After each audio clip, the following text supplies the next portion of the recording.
Olá galera do oitavo ano, tudo bem? Boa tarde para vocês. Hoje estou vindo aqui para fazer uma revisãozinha aí para nosso tema lindo e maravilhoso de prova, né? Então estamos tratando aí um novo conteúdo aí que é dessa área, que é essa área de eletricidade, né galera? Então o que acontece? Para poder falar de eletricidade, antes a gente precisa voltar um pouquinho. Precisa falar do quê? A gente precisa falar dos chamados modelos atômicos. Então a gente precisa revisitar essa ideia, que é a ideia dos átomos, que vocês viram lá em química, tá bom? Galera, quando eu falo para vocês os chamados modelos atômicos, vocês têm que entender que a ideia do átomo nem sempre foi uma ideia ali muito bem aceita, tá bom? O que acontece? As primeiras pessoas que resolveram trazer a ideia de algo que era indivisível, e nesse caso é o significado da palavra átomo. O senhor átomo é uma ideia grega, tudo bem, que significa o indivisível. Os primeiros, né, a desenvolver essa ideia lá na Grécia foram quem? Foram nossos amigos Demócrito, eu vou escrever o nome dele, Demócrito e Leucipo, ali em conjunto, eles criaram ali os atomistas, né, nesse caso, aqueles que defendiam os átomos na Grécia Antiga. Mas essa ideia do átomo, né, que é o átomo que eu chamo de átomo grego, ela não prevaleceu. Por que ela não prevaleceu? Porque nessa época você tinha um cara de grande influência, que tinha uma teoria que é uma teoria oposta, né? O cara de grande influência que eu estou falando para vocês ali é Aristóteles. Na Grécia, você discutir com Aristóteles era algo que não era cabível devido à sua grande influência, sua grande importância. E aí o Aristóteles, ele é uma teoria que ele tinha chamado teoria dos 4 elementos, né? Teoria dos 4 elementos. Então, onde ele falava ali que tudo na Terra era feito de 4 elementos: fogo, terra, água e ar. E aí, desses 4 elementos, semelhante atraía semelhante. Explicaria a constituição dos corpos e também explicaria para vocês ali a queda dos corpos, tá bom? Mas é uma teoria que, devido à importância de Aristóteles, durou aí até a Idade Média e até posterior a ela, né? Química ela é uma ciência que é uma ciência aí que ela não é tão antiga assim comparada com a física. Ela é uma ciência aí que ela é moderna, principalmente por quê? Porque essa ideia do Demócrito e Leucipo ela foi esquecida, foi deixada de lado. Só lá na Idade Média que o inglês John Dalton revive essa ideia. E ao reviver essa ideia, ele traz novamente a ideia do grego, que é o grego ali, nesse caso ele desenvolve com os 3 Is. Quais seriam os 3 Is ali? Ele falava que o átomo ele era indivisível, primeira ideia grega. Ele era invisível, então não era possível de ser visto, tudo bem, a olho nu. Tudo bem? E além disso, o átomo ele era indestrutível. Então não era capaz de ser destruído, ele era indestrutível. Esse modelinho aí, né, que é o modelo do nosso amigo Dalton, ele ganhou o apelido de bola de bilhar.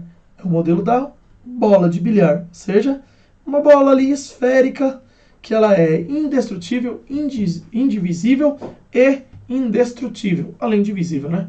São os 3 Is ali de John Dalton.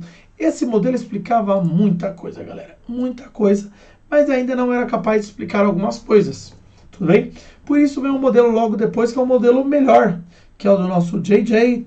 Thomson. O senhor J.J. Thomson traz para nós um novo modelo. Qual que é o modelo que o Thomson traz para nós? O modelo dele, tá, galera?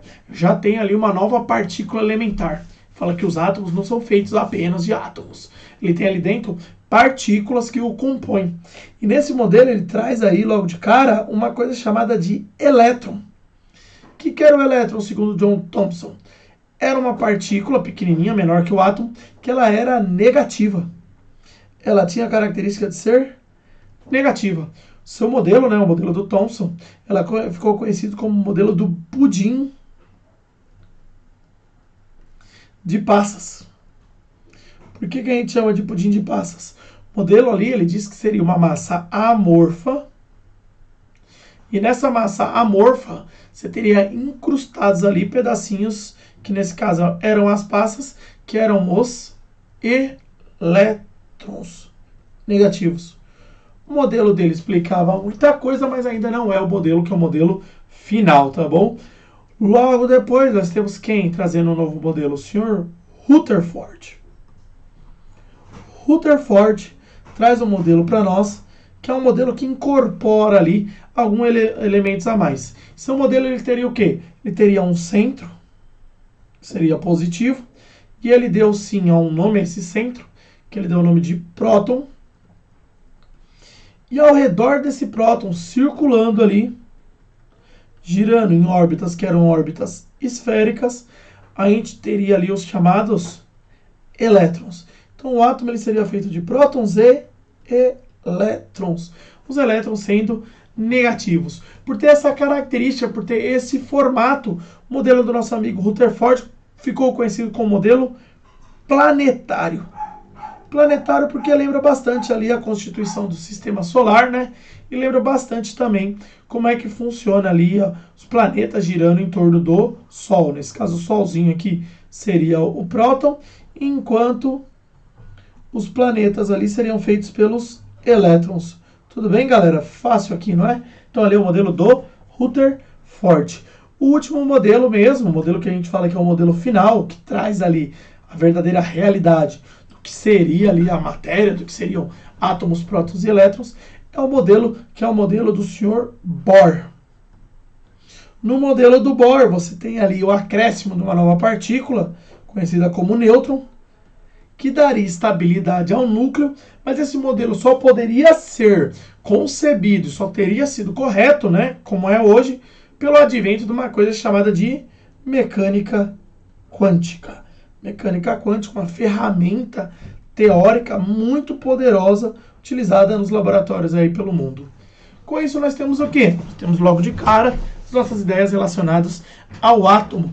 Em sequência, a gente já começa a abrir esse fenômeno, que é um fenômeno que ele é avistado desde a Grécia, que aí ele era visto principalmente numa partícula, numa resina, que ao se solidificar, ela adquiria algumas propriedades de passar para ela ou atrair pedacinhos de pele de animal, pelos em si.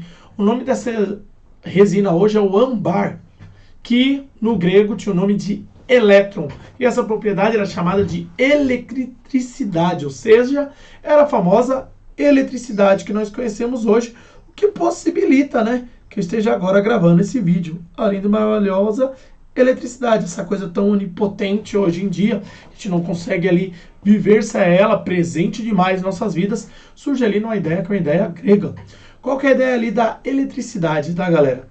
A eletricidade, ela usa como principal ideia os prótons e os elétrons. E se eu tiver um corpo que ele tem um número de prótons igual ao número de elétrons, eu falo que esse corpo está neutro. Em contrapartida, se esse corpo ele tiver um excesso de prótons, ou seja, mais prótons do que elétrons, ele está carregado e ele está carregado de maneira positiva. E se eu tiver o contrário, eu tiver mais elétrons do que prótons, posso dizer que ele está negativo. Isso dá origem a algumas propriedades que a gente deve anotar, são mais propriedades básicas da eletricidade, ou o princípio de ação da eletricidade praticamente, que é o seguinte: se eu tiver uma carga positiva e uma negativa, ocorrerá atração. Se eu tiver uma negativa e uma negativa, posso falar para você que ocorrerá repulsão. Mesma coisa que ocorre com positivo e positivo, ou seja, os diferentes se atraem, enquanto os iguais se repelem. Essa é a ideia que a gente está trazendo aqui sobre esse princípio, que é o princípio de ação. E alguns poderes em eletricidade são muito importantes. Um corpo ele vai ser feito de milhões e milhões de elétrons ali. Só que caso ele receba um excesso de elétrons, esses elétrons eles ficarão sempre na superfície. Eles não adentram ali o interior do material, tudo bem? E aí nós chamamos esse princípio, tudo bem, de gaiola de Faraday. Qual que é a ideia da chamada gaiola de Faraday? Se eu tiver aqui dentro dessa superfície, que ela é metálica, ou seja, uma superfície condutor, por exemplo, os metais facilitam a condução de eletricidade, isolantes, por exemplo, a borracha, dificultam a passagem de elétrons. Se eu tiver uma superfície condutora, se cair um raio aqui, um raio são elétrons, né, uma descarga elétrica, eles ficarão todos na superfície. Eles não adentram o material. Isso é chamado de gaiola de Faraday. O outro poderzinho é chamado poder das pontas. Em qualquer coisa que seja pontuda, aqui ó, por exemplo, algo pontudo, o que tende a acontecer? Os elétrons eles vão ficar nas partes aqui que são as partes mais condensadas. Então nessa ponta você vai ter um acréscimo maior de elétrons. Isso faz com que mais elétrons tentem ir para lá. Então um raio quando cai, ele procura sempre o objeto mais pontudo e alto da região. Esse é o princípio de funcionamento de um para-raio, galera. Pegaram isso? Fácil, fácil. Depois desses dois princípios, podemos definir aqui, ó, condutores. São materiais que têm excesso de elétrons e facilitam ali a passagem. Excesso de elétrons. Enquanto eu também tenho os isolantes. Nesse caso, isolantes, né, galera, eles dificultam a passagem de elétrons, né? Os isolantes, para dificultar, o que acontece? Significa que eles não têm muitos elétrons livres. Então, eles são isolantes. Então, são poucos elétrons livres. Temos ali condutores e isolantes. Depois de saber um pouquinho mais sobre esses princípios, nós começamos a discutir os processos de eletrização. Os lindos e maravilhosos processos. Primeiro processo de eletrização, deixa eu só arrumar aqui, ó. Boa. Primeiro processo de eletrização, a gente viu ele no laboratório, né, galera? Qual que é esse primeiro processo? Processos de eletrização. Primeiro processo de eletrização que a gente viu ali, ó, processo que a gente chama de atrito. Ao atritar um material com o outro, sempre um material ficará positivo, enquanto o outro ficará negativo. Tudo bem? Quem fica positivo e quem fica negativo? Para isso a gente tem que usar a chamada série triboelétrica. A série triboelétrica, tá bom? Galera, eu vou jogar aqui, ó, ver se consigo ver rapidamente aqui uma pesquisa pra gente ver o que seria essa série triboelétrica, tá bom? Deixa eu pesquisar pra vocês e a gente já vê. Série triboelétrica. Aí aqui, ó, vou mostrar pra gente aqui, ó, chamada série triboelétrica. A gente consegue observar, ó, rapidamente. Galera, série triboelétrica, vou até trazer aqui mais, certo? Acho que eu consigo ver ela de maneira mais direta. Tá aqui, ó. Tá bom? Galerinha, como é que vai funcionar essa série triboelétrica, tá? Se você olhar, aquele que está em cima vai ficar positivo, aquele que está embaixo está negativo. Então, por exemplo, se eu atritar pele humana e silicone, esse de último de baixo aqui, vocês vão perceber logo de cara que a pele humana seca, nesse caso, vai ficar positivo e o silicone negativo. Se eu atritar vidro e cabelo humano, vocês estão vendo que o vidro está mais acima? Como ele está mais em cima, positivo. Embaixo, cabelo humano, negativo. Mesma coisa aqui, poliéster e filme de PVC. Poliéster está acima, positivo. PVC está abaixo, negativo. Essa tabelinha linda e maravilhosa, ela vai estar na minha prova, tá, galera? Estando na prova, é necessário que lá vocês simplesmente ajeitem lá o suficiente, consigam analisar como é que ela vai ficar. Perfeito? Primeiro processo rapidinho, tem o processo de atrito. Segundo processo, galera. O segundo processo ele é chamado de contato. No contato, os dois ficarão com a mesma carga. Ou os dois ficarão positivos, ou os dois ficarão negativos. O que vai rolar no contato, galerinha? No contato, eu vou ter lá 3 esferas, por exemplo, A, B e C. E aí elas iniciam com 2 coulombs e 0. Essa carga deles. Aí eu realizo um contato A com C e B com C. Vamos ver o que acontece? Ao realizar A com C, eu vou somar as duas cargas. Nesse caso, 2 mais 0. E vou dividir por 2. Nesse caso vai dar 1 coulomb.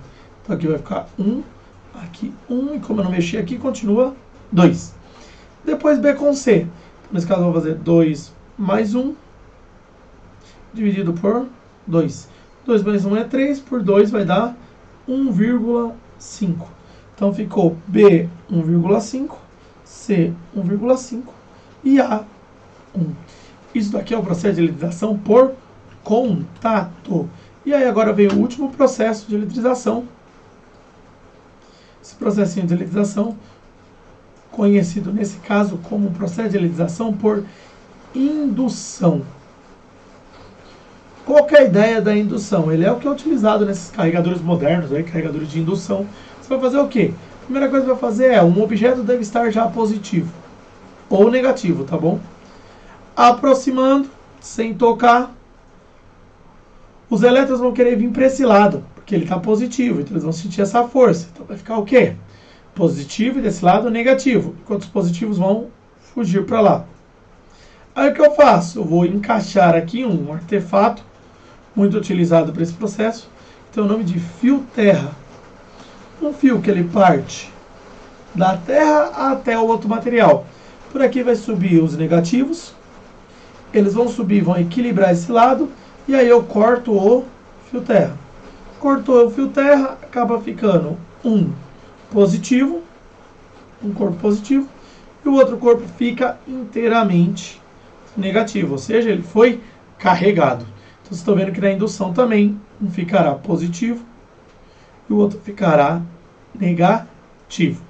Galera, na minha prova, muita atenção ali àquelas situações reais, né?